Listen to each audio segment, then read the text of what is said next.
Alright, today we're going to do a trick with the aces called the Mercury Aces. So we have the aces. We square them up on the pack. Lay the deck there. I'm going to spread the aces out right here. And I shake them. What happens is, when first hand gets down, another shake, and another one turns face down.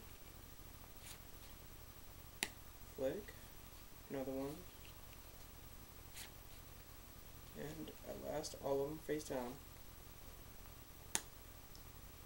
All turned into queens.